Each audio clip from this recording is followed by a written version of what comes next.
Hi everyone, I'm Patty Lovett-Reid. In this episode of Take Charge Now, I thought I would do things a little differently.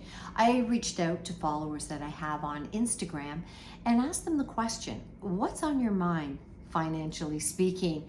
There were a ton of responses, so many that I can't get to them all here today, but I will over time. So let's just dive in. The first question is, how will the recession affect the markets? Well, we're already seeing it played out in the markets. We've had extreme volatility. And here is the fear. As central bankers right around the globe continue to raise interest rates in an effort to bring down inflation, it gets played out to those who maybe have a variable rate mortgage, more money going to their mortgages. We're seeing inflation that when you go to the grocery store or spend money on just about anything, it's a lot more than it was. What this all means is we have less discretionary income. And so as a result, we're not out spending as much as we did in the past when rates were lower, and corporate profits will take it on the chin. Now, if there is a silver lining, I would suggest that when you look at valuations of good quality companies that have real cash on the books, that pay you a dividend, that are likely leaders in their industry, their valuations have been beaten down. And if you have a longer term time horizon, there will be some that begin to sniff around and think this might just be the buying opportunity I've been looking for. They may have their eye on a company for a period of time and think now's a good time to get in. What I do know is that the markets, I gotta tell you, they're not gonna wave a white flag and say, okay, we have hit the bottom, it's now time to get back in. It just doesn't work that way. So one of the things that we do in our household is we dollar cost average. We buy into the markets on a regular basis. We do so over time. We're very clear on our tolerance for risk.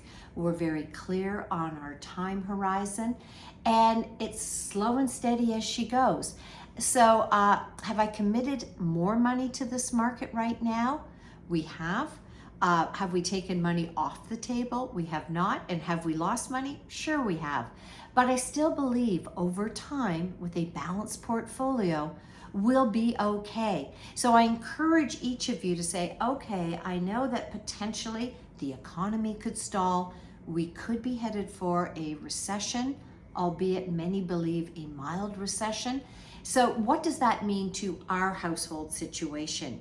The next question, and the reason I say that is, should I continue to invest right now or save? It depends on who you are. If you're someone that needs the money in a very short period of time, I'll give you an example. If you're someone who has been reduced to one salary because maybe you've had a child, you might need that money in the next year. I wouldn't necessarily commit it to the markets.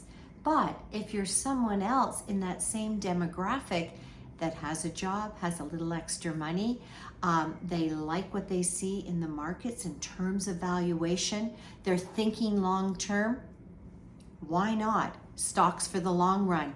It's all about being balanced. From my perspective, it's all about quality. So whether you invest or you save, I think it's a real bonus that you may be tucking something away. So here's another one. What are we going to do, or should we be doing, if we have extra money? Now is the time, from my perspective, if you've not done it, you build up an emergency fund. That is 3 to 6 months living expenses tucked aside in an account or short-term funding situation, maybe a short-term guaranteed investment that allows you access to the money should you need it. Life will throw you a curveball when you least expect it. And the ability to have access to money will be key in terms of how you get through it. You could have a health event, you could lose your job, you could be forced to retire sooner than you thought. I mean, the list goes on. You may be called upon to help out a family member. So when you think about having access to money, I would put this money 3 to 6 months living expenses tucked aside. If you don't have it, I would also argue that now is a good time, if you do have a job, to say to yourself, okay, maybe I should get a line of credit or a credit card that I don't use. Because when you need access to those types of products, if you don't have a job, it's going to be really difficult to get them. So here's another one. I have 5 years to retirement. What is the best investment strategy? When you have a 5-year time horizon, that is a great time horizon to be in the market. If you have a 1 week or 1 month or 1 year, proceed with caution. People often will say when they get to retirement, they're going to move to the sidelines. They're going to be very cautious. I would argue that you could spend a third of your life in retirement. You don't want to be that cautious. It doesn't mean you want to be overexposed to the market. This is a point in your life where leading up to retirement and 5 years out to retirement, it's all about wealth accumulation. But there will come a point where it becomes more about wealth protection. And that's when the composition of your portfolio should change.